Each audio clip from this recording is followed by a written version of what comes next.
9월은 신앙을 증거하다 죽음을 당한 신앙 선조들의 순교 정신을 기리고 본받는 순교자 성월입니다. 한국 선조교는 조선 왕조 시절 100년이 넘는 모진 박해 속에서도 피로써 신앙을 증거한 순교의 전통 위에 세워진 교회입니다. 그러나 21세기인 현재 전 세계에서 가장 박해받는 종교는 그리스도교로 12명의 그리스도인 가운데 1명이 박해를 받는 걸로 조사됐는데요. 순교자 성월을 맞아 전 세계에서 그리스도교에 대한 박해는 어느 정도이고 어떻게 이루어지고 있는지 살펴봤습니다. 서종빈 기자가 전해드립니다. 한국 천주교를 비롯해 전 세계 가톨릭은 순교의 거룩한 전통 위에 세워졌습니다. 초세기부터 그리스도교는 신앙의 진리를 증거하기 위해 목숨을 바친 순교자들을 공경하고 따르는 순교 신심이 널리 퍼져 있습니다.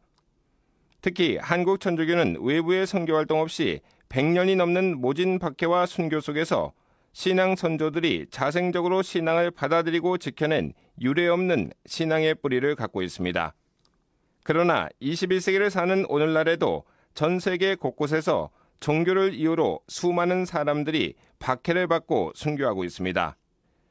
전 세계의 종교 박해 상황을 감시하는 단체인 미국의 오픈 도어즈가 발간한 보고서에 따르면 현재 전 세계에서 가장 박해받는 종교는 그리스도교입니다. 지난 2017년 한 해 동안 3,066명의 그리스도인이 종교적 박해로 목숨을 잃었습니다.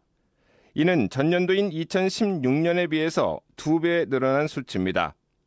적법한 절차 없이 구속 또는 투옥된 그리스도인도 한 해 2,000명에 육박하고 육체적, 정신적 학대를 당한 그리스도인은 33,000명입니다.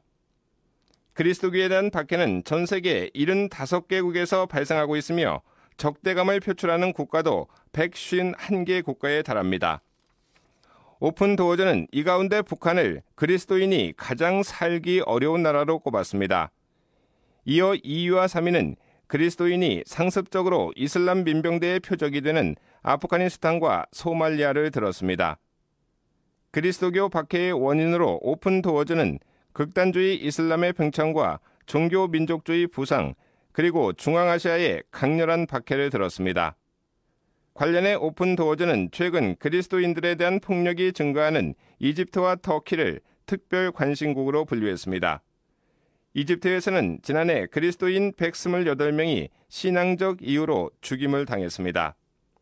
보고서는 이라크와 시리아에서 도주한 테러범들이 이웃국가로 잠입해 그리스도인들을 위협하고 있다고 적시했습니다.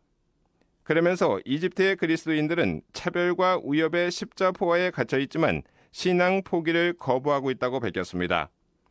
또 동남아의 경우 말레이시아에 근거를 둔 이슬람 극단주의자들이 그리스도인 박해를 부채질하고 있습니다.